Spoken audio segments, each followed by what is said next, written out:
This is Talking Heads on Manx Radio. Thanks for tuning into our programme today. Hopefully we've got something that you'll enjoy or will entertain or inform you today. Something that comes up almost every time we talk about austerity measures, and we seem to have a constant trickle of cuts or charges where once things were free. Listeners tell me that the public sector pensions deficit is the biggest financial problem that we face. Only last week one of our contributors said that he knew a fire officer who'd just retired with a pension package that would almost make him a millionaire. So after the programme, I emailed the man who'd know if this was true or not, Policy and Reform Minister Chris Thomas, who very kindly offered to join me on the programme to talk about this kind of thing. He's joined by Chief Executive of the Public Sector Pensions Authority, Ian Murray. Gentlemen, thank you very much for coming in today, Minister. Thanks for having us. Your voice sounds good today, not Dalek-like at all today. Thank you very much indeed, Stu. Every time I see you remind me that I did say... Well, I think you must have had the flu once. I think that's what it was, yeah. You did sound very Dalek-like in one interview.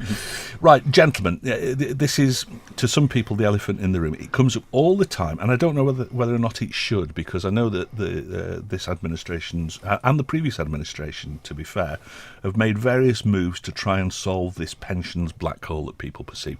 Just how bad is it, Chris Thomas? It's not a black hole for a start. What it is, it's an actuarial liability, and it's being managed. So I think if one thing can come out of today's discussion, it's that this shouldn't be seen as being a black hole. It's an unfortunate situation. We'd much prefer if we were in a different situation, but we now have a 3 billion to 4 billion liability, depending on the assumptions you make, which is the value of what needs to be done over forthcoming decades. But it's now well managed, and we'll explain more about that during today's programme, I hope. So long term, you've kind of got a handle on it. You've made changes that are going to make it affordable long term. But right now, if everybody retired at once, then you'd be 3 or 4 billion quid in the red, which is the problem. Exactly. So for the last 2 or 3 years, public servants have been making plans, coming to accept at least, that they've got to pay more, get less, even work longer, and that has made the future of the scheme affordable. And now at the moment we're dealing with the legacy funding gap, and that's the thing that will be debated in February time, March time next year, and that's a massive issue. It's a challenge. It's one of the top 5 things that this government's having to deal with, but we're now managing it. I really do hope that people don't see this as a black hole, because it isn't a black hole. But people perceive, and perception's very important, people perceive that all sorts of services are being cut to the bone because there's no money in government, and that any money that is in government is going to fund the public sector pensions shortfall, black hole, legacy funding gap, call it whatever you like, really. But, you know, the people see that that's where all the money is going. Most public services are actually delivered by people, and ultimately a pension is deferred payment for working for somebody. I would love it if the private sector had as much in retirement as the public sector. They don't, and that's something we've got to deal with in coming years and then decades. We need to have better arrangements outside government.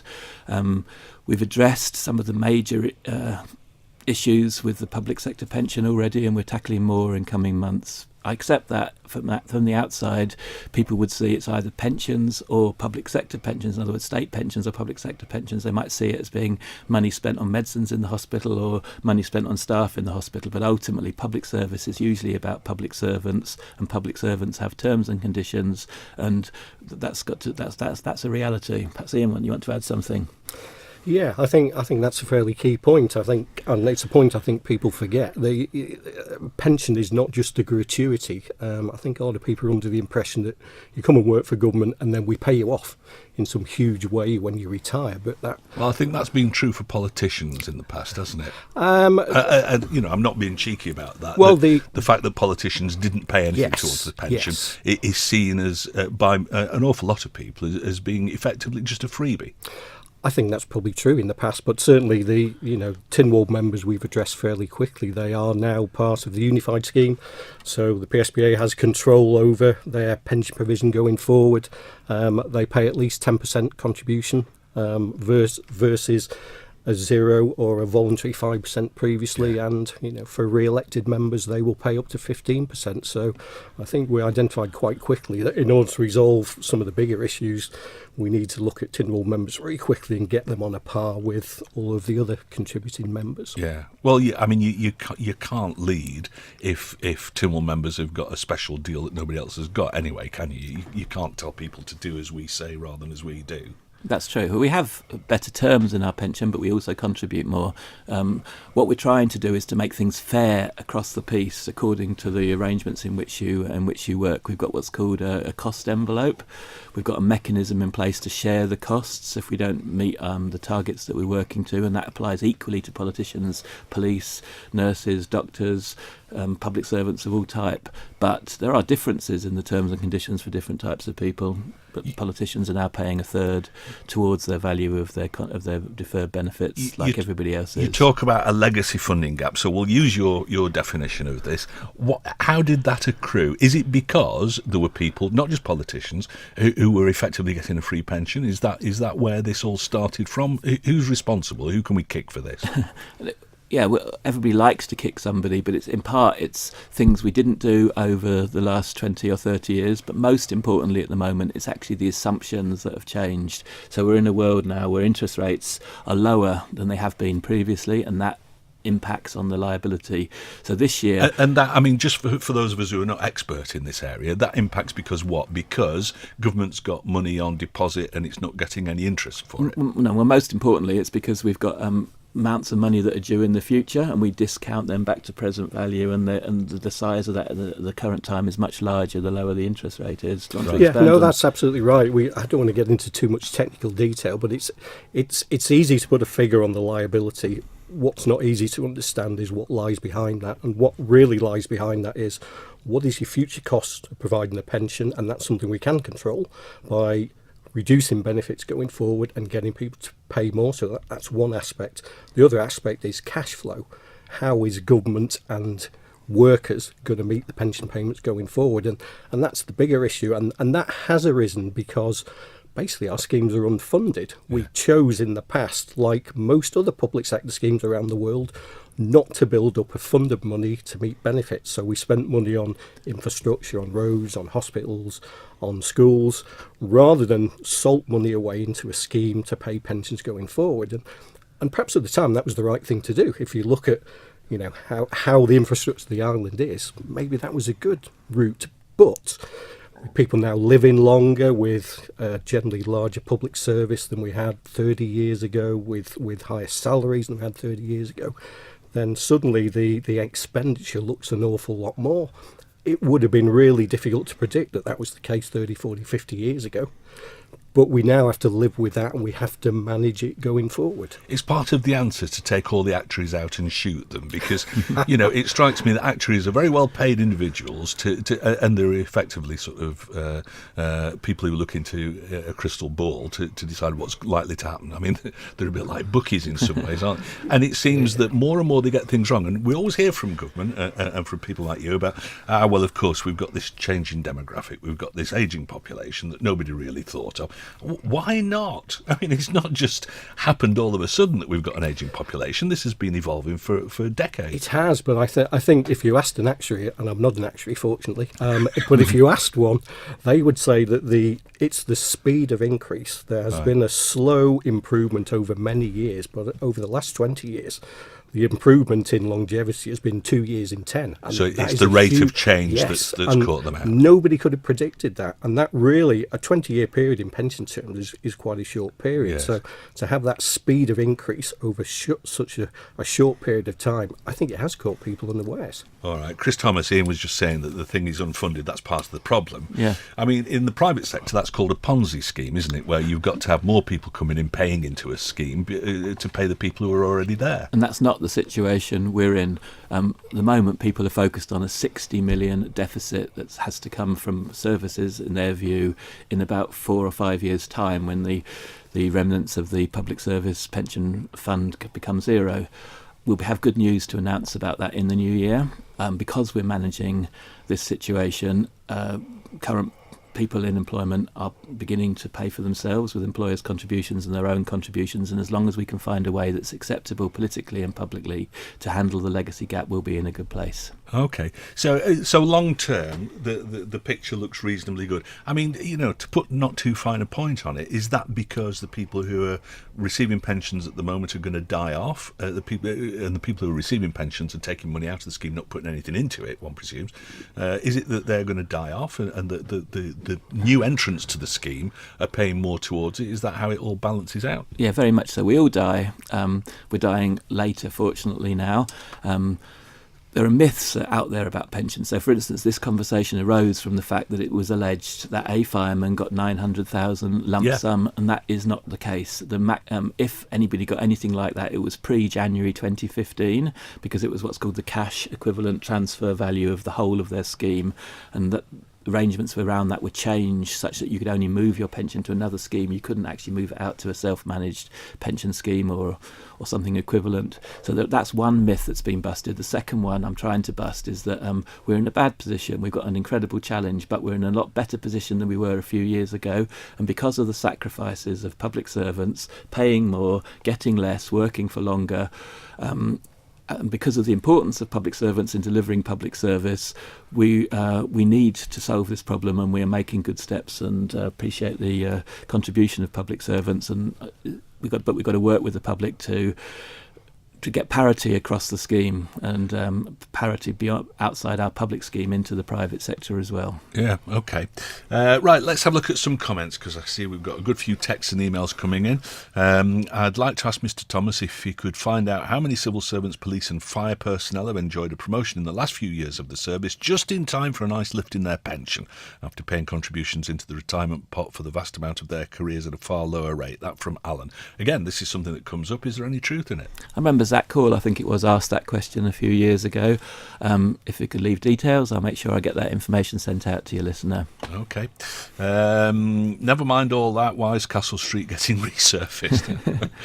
Well, I mean, Chris Thomas, to an extent, I wanted to talk to you about pensions, but, there are probably a number of things that you can talk about, policy and reform. So, it's obviously government policy to repave lots of Douglas at the moment. So.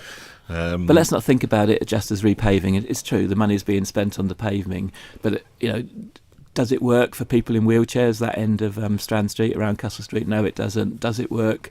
Does it look good? Does it make you feel good? Does it link into the great things we've got in the arcade, the Gaiety, the Villa Marina? No, it doesn't. So therefore, I will defend trying to make the town centre in Douglas feel more like the sort of place you'd want to live, because we've had a problem. Another of the big top 5 problems we've got at the minute is the Isle of Man is a bit negative about itself. The quality of life, as perceived by many people, is insufficient. People have been leaving the island.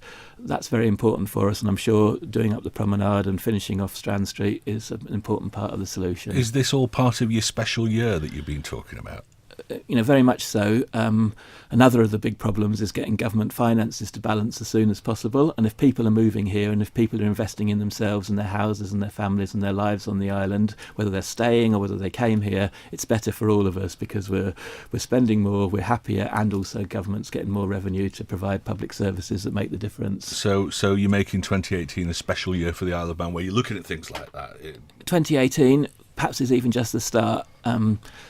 Yeah, very much so. We've got specific projects inside the towns, inside some of the regeneration areas, but also up in the uplands and in the countryside. We've got arts and cultural programmes. We've got activity for our health and well-being. So a lot more to be announced in coming weeks, Stu, and thanks for asking about it. No, it's all right. Can you tell me why I was asked to protect my pension and did so? Now it's not protected and I'm still paying the extra money for the protection. To me, it's like being charged PPI. That's from Dewan. Maybe that's one for you. Yeah, this is a question we get quite often, and arises because when the unified scheme came in, we allowed people to pay a higher contribution to roughly get what they would have got under one of their old schemes at the same age. And effectively, the guy is still protected. He is still receiving and will receive a higher pension when he retires compared with those people that chose not to protect. So comparatively, yes, he's still getting more. The difficulty now is we're asking him to also pay a bit more and to get a bit less just in the future. So he's not going to get quite as much as he thought he would. However, he's still going to get more than those people that didn't protect. So he's still paying more and he's still getting his protection. I suppose part of the problem that you guys have got is that there were certainly so many different schemes, weren't there, before it all came under this unified scheme? We merged 15 into one, and those 15 were all different, and to try and build protection in for all the various groups and then to set up a new arrangement for new people across all those groups was incredibly difficult. And, whilst the communication exercise at the time was enormous, we did one-to-ones with nearly 2,000 people over a 6-month period to try and explain the changes. But as you know, Stu, pensions is technical, and usually the explanation revolves around some technical aspect of the scheme. And, or I mean, there are certain things that seem fairly pragmatic. I mean, something that comes up quite often is the fact that policemen are in a scheme where they pay more money into it, but they're able to retire early and get a decent lump sum. And I don't think any of us particularly begrudge that, although there are a lot of comments that we get about somebody who's retired at 50 after 30 years service in the cops, huge payout, huge lump sum, set up for life, and then they go and work for government again. So, is it fair to say that people like the police and fire service should be able to retire early? And this is maybe something for Chris Thomas as well. My thought is that, yes, all right, we don't expect firemen to be climbing up ladders onto rooftops at 65, but they could probably do admin jobs from the age of 50 onwards or whatever. Yeah. No, I'll make two political points, and then I think Ian's going to give us some figures. But the political points are, yesterday in Tynwald we actually changed the pension scheme for new police recruits, and so police are now in a comparable arrangement with the general scheme members.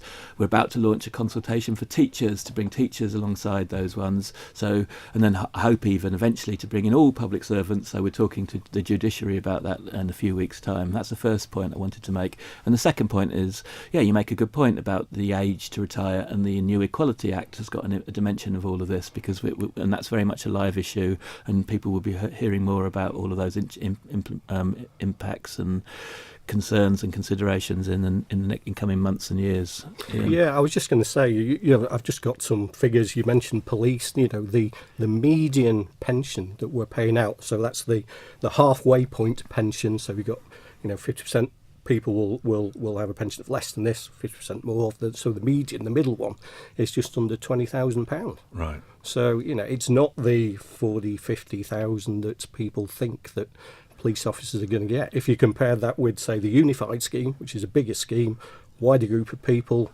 median pension under the unified scheme is just under £6,000. Right. So the figures are not of the sort of order that people think. Whenever somebody goes off on one about public sector pensions, we'll always get a couple of texts from people to say, hang on a minute, you're not talking about fat cats all the time here. And that is the perception, that everybody that's ever worked for government is going to be a millionaire when they retire, and then they're going to be able to get a second job in government and earn even more money.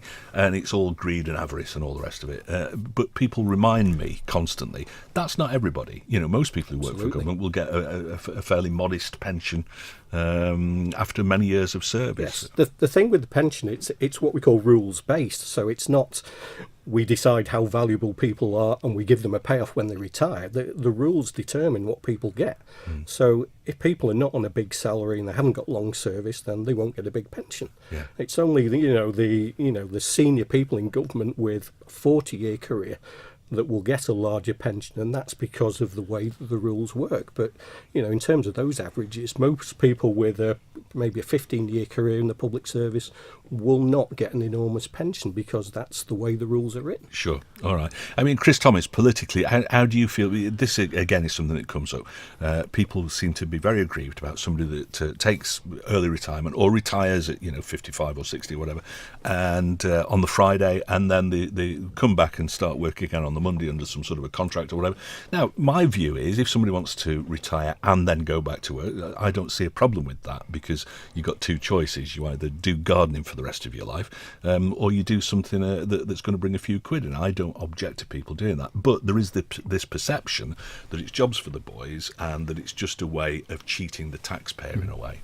Well, we have rules that cover that, so we have got written down rules about coming back to work after you've taken pensions, and inside the human resources there are exceptions, there are special situations, and Ian and I could tell you more about that. But the most important thing is, when you leave pensions, you lose something. Once you're not having the pension, you're not accruing benefits, and you're also not paying in. So when these people come back, it's most likely that they're not in pensionable employment. It's quite likely that they're on a short-term employment contract or something like that.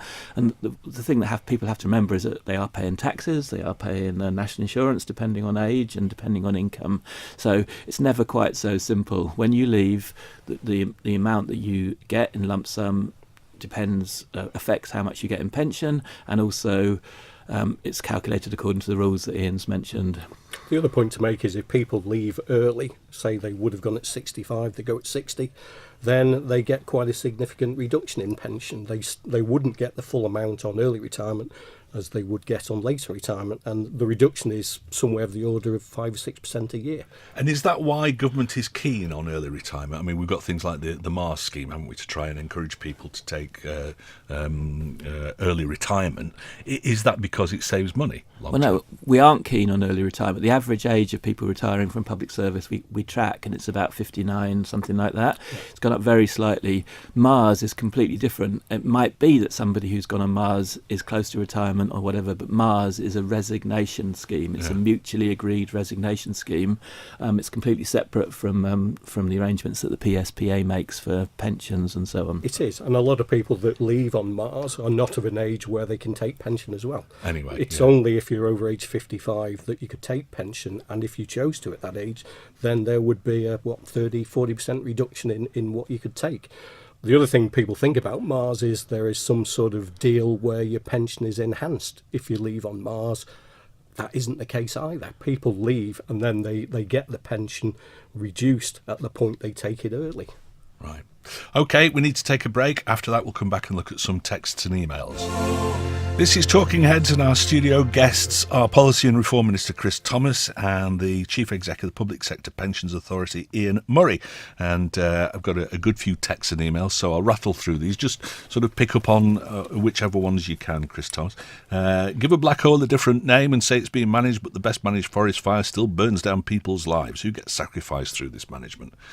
I mean, who are the losers in all this? Well, let's hope that we don't have future generations being the losers. So, public servants are not the happiest people these days because of the way that they're perceived and presented outside government, firstly. Secondly, over the last couple of years, public servants have done a lot to pay in more, get less and work for longer like everybody else has outside there. I accept that the public sector are in a better position in terms of their pensions situation than those outside government.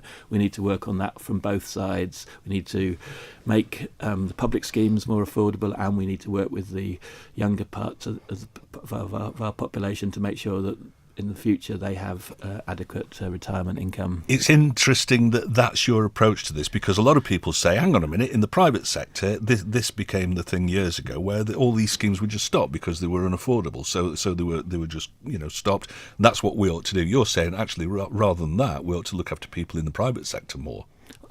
And the relationship between the state and the person has to change. We've got some massive issues going on to do with intergenerational fairness, to doing with what you've got to do for yourself and what the state can do with you. That's for politicians to tackle. Politicians can only do so much. They can only work with society to make such massive changes, and that's what's going on this decade. All right.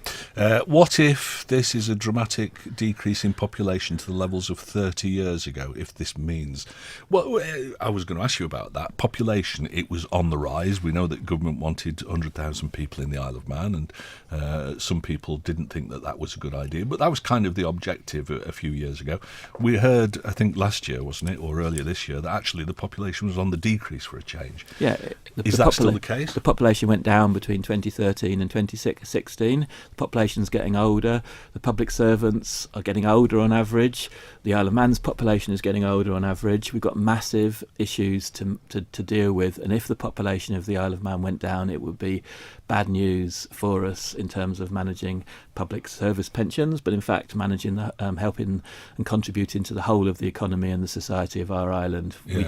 We do need people to want to live here, and that's why we're focusing so much on what's good about our island and making it possible for businesses to come here, do real business here, for real people to have real opportunities for their lives, for their careers here on our island.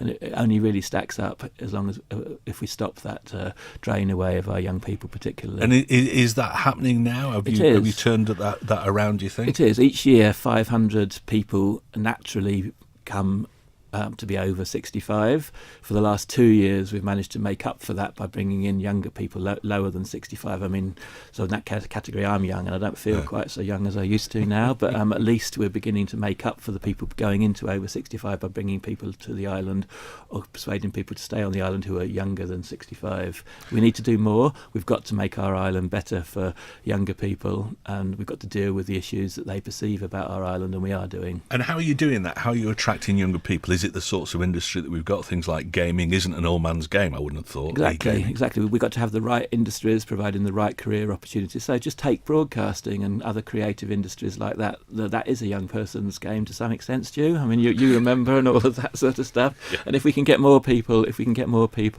on the island managing to make a living on the creative industries, it'll be good for them, but it will also be good for the rest of us because it'll improve our quality of life. Millennials, I understand, prefer experiences rather than goods, and so living on an island, we've got to make sure that we can make up for some of the experiences you can't get so easily here. Not quite so material then. As you used to have in Manchester and when you were growing up and all of that. I can't answer your question very briefly in just a couple of points, but honestly, the programme for government is directed towards making our island as special as it can be to make sure that young people can have career opportunities and life opportunities here. All right. Comment here. New MHK pensions are unfair. They're paying 33% less something, but they justify this by saying they'll receive 20% less. This is clearly unfair and will leave other GUS members and taxpayers subsidising. Does Chris think this is fair? Hi, Brisha's dad.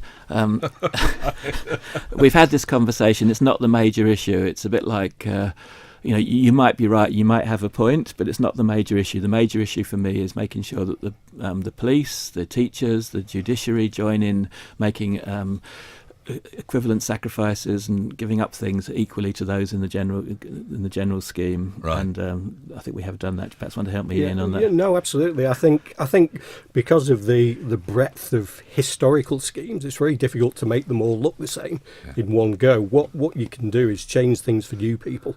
Then over time, the older people and the older benefits will disappear. They'll retire and then they'll die, and you'll be left with newer people, lower benefits, paying more. And then moving forward over time again, you rationalise those in the future. So it's very difficult to do the whole thing in one hit. I think you have to do it in stages.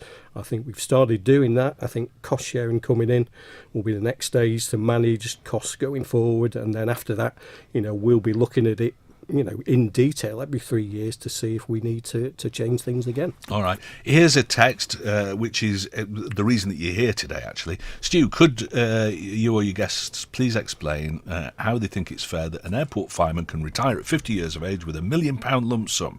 Yet both of my parents will have to work until 68 years of age. Can they honestly say that any airport fireman's worked harder than either of my parents? That's Bert in Port St Mary. I think the answer is they don't retire on £1 million lump sum. In order to retire on £1 million lump sum, an airport fireman would probably have to earn £2 million, £2.5 million, which obviously they don't. So I think it's what the Minister referred to before. A few years ago, we allowed people to take the value, cash equivalent value of their pension and put it into a personal pension. Yeah. And quite often the cash equivalent value of a decent sized pension for a fireman is maybe something of the order of £900,000. But it's not a lump sum that they can go and spend. They have to invest it. They have to draw income off it. They take the risk that if the investments go down, they'll be left with less income. So it's certainly not a £900,000 lump sum that they get in their pocket to go and spend. It never was. And very importantly, the rules changed in January 2015, such that you now have to have that transferred into another occupational pension scheme. All right, here's another one. Why can't the political members who've retired and not paid into a pension have their money cut or stopped altogether? Is it fair they got a good wage for really being classed as self-employed, as there's no guarantee of re-election? Well, when I made my statement in November, I did go through all of the possibilities that we were considering to manage the legacy gap, and I won't go through them all again now, but ultimately, if the worst nightmare situation arises, we will be looking at negotiating with former members for all of our schemes, cuts and so on, just like they had to do in Ireland when the Troika was there in Ireland. That won't happen because our actuarial liability is being managed positively. We haven't got a black hole, we've just got a well-managed situation. I like the way that you reframe our thinking of things like that. Minister must think that the people are fools. Funding deficit of £4.5 billion is a black hole, a huge one. The island is effectively bankrupt. As with private sector funds, payouts to both current and future recipients from this fund have to be cut dramatically. The worst, Stu, the worst estimate to date of the liability isn't £4.5 billion, it's only £3.9 billion. That's under the International Accounting Standard assumptions. Our own actuaries, the same company who applied realistic assumptions, have that reduced to £3 billion, and it's not an amount of money that needs to be paid next week, Are you next banging year. the table there? Yeah, that's right. I'm getting quite angry really about this, because what matters is the cash flow, and the cash flow is bad. We've got 58 million we told people about last year that needs to be paid after the fund it can no longer be used. That's got to come from somewhere inside the public revenue, but we will have good news to tell people about that January, February, March time when we come back with our specific proposals for managing the legacy funding gap. Here's We're not one. bankrupt. We're not bankrupt. We could be in a better situation. People keep saying that. You know, the Isle of Man's bankrupt, will the last one out turn the lights off? And it's irritating, actually. It doesn't help, does it? Sorry to have been banging the table. The Isle of Man is in a good financial position. There are other countries that are in a better financial position, but there are an awful lot of countries that are in a much worse position. The Isle of Man is a good place to live, and we have to remember that. All right, here's one that's going to hit you right between the eyes. Well done, Mr. Thomas. Keep up the good work. Oh, thank you, whoever you are. That's My from- mum's visiting at the moment. Well, no, that's from Mike. So All there you right. go. You don't get many of those. Please ask Mr. Thomas why the judiciary is still only paying 3% in. Recent Tynwald reports show 4 of them sharing 212 grand between them last year. We're not bothered about a UK judicial pension review. They should pay in the same as everybody else. Simple. Well, we had a Tynwald resolution, and when we passed the Tynwald resolution, we had a specific recommendation which referenced legal action inside the United Kingdom. Ian, myself and a few others are talking with the judiciary. Full respect for that. I really do hope that by April we'll be able to announce that all public servants, wherever they are, have shared the pain of making more contributions, reducing benefits, working for longer, so that there's a sense of fairness around all of this. Okay. I'm sick of politicians saying that we're an ageing population. Try looking how many people die young. They don't say that. My father worked all his life, seen 6 months of his retirement, says Clough. Well, I think that would be the government's ideal, that we'll sort of die the minute after we retire at 65. It certainly isn't government's objective, no. The rate of increase in longevity is no longer increasing. That's something that we've covered in our actuarial report. That's also affecting state pensions. So that's peaked now, this ageing population profile. It seems that Yeah, I'm not sure it's really peaked. Not to contradict the minister, but I think the rate of increase has slowed. Right, So it's okay. still improving, but it's not quite Exactly. as sharply as it was. The other point I was going to make is our actuaries do look at sort of the health of the island, the longevity of the island, and our pension scheme members compared with the UK. And on average, you know, we do live longer than Right. comparable areas of the UK, like the Northwest and Cumbria. So our general health and sort of well-being in pension terms is generally pretty good, which is all part of the issue about how do we pay for that going forward. And the other myth that hasn't come up yet, Stu, but we'll deal with it before it comes up, is that we have a risk to our state pensions in some senses because of the public sector pensions and there'll be transfer. Categorically assure you that the National Insurance Fund in the Isle of Man is bedrock for state pensions and benefits going forward. We've got £850 million market value inside our National Insurance Fund, which is ring-fenced by law for certain benefits and pensions, and that's a very healthy situation to be in. Good. Somebody says, glad you all think it's so funny. Why 10 months? Okay. I can't remember which bit was 10 months. Where's the balance in this programme? Where's the voice of people who have to pay for this legacy debt instead of one-sided view of those who benefit the most?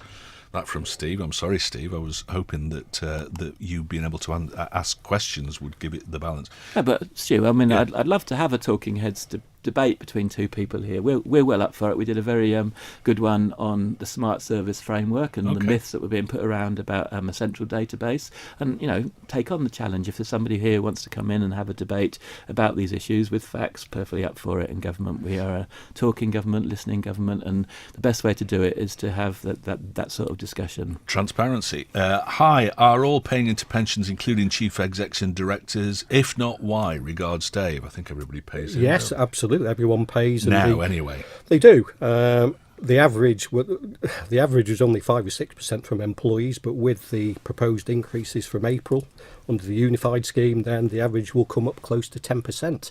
That's a lot more than people in the UK are generally paying towards public sector pensions. All right, another comment. Dress it up all you like, but I'm still paying tax to fund somebody else's huge pension, and that isn't right.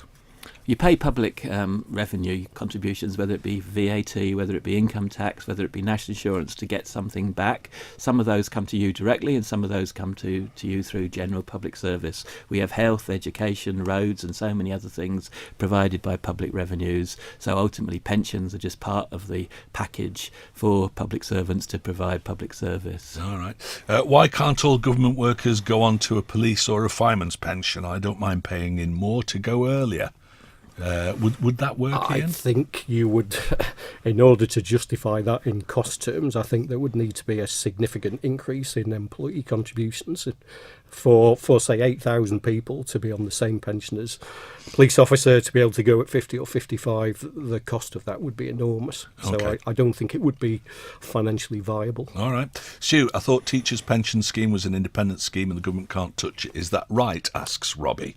It isn't. No, it's a scheme that's currently loosely based on the UK equivalent teachers scheme, but it's an Isle of Man scheme that's managed by the PSPA, and therefore it falls into the schemes that we're looking at to make sustainability changes. And we've had excellent discussions with the various teachers' unions and through them with teachers.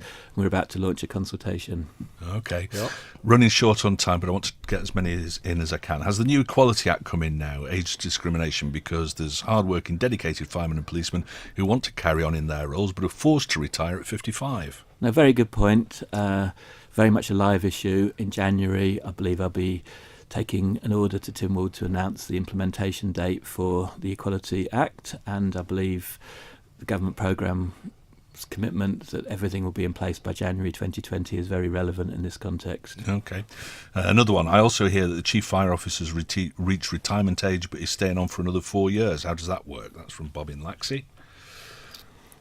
I don't know. If he chooses not to retire and he hasn't maximised his benefits under the scheme, then he can stay in employment and he can remain in the scheme. So that's the broad message. If you don't retire and you haven't achieved a maximum, then yes, the unified scheme allows you to stay on to later ages. And it's not right to talk about an individual because that's contrary to data protection and the like, but you can carry on working where you're not getting any benefits from the scheme, so that might well be the situation. All sorts of people are in that situation. Probably the last question we've got time for. When are the pension forecasts due? Got one a year late, got only a basic year's work notification last year. Is a full forecast due soon? Yeah, most of them, I think about 85% of them have gone out, but there are some that we've held back because of people in specific categories or people have paid extra contributions. We want to make sure they're absolutely right before they go out. But I would say 85% of government workers will have had their statement by now. And I apologise for those who haven't, but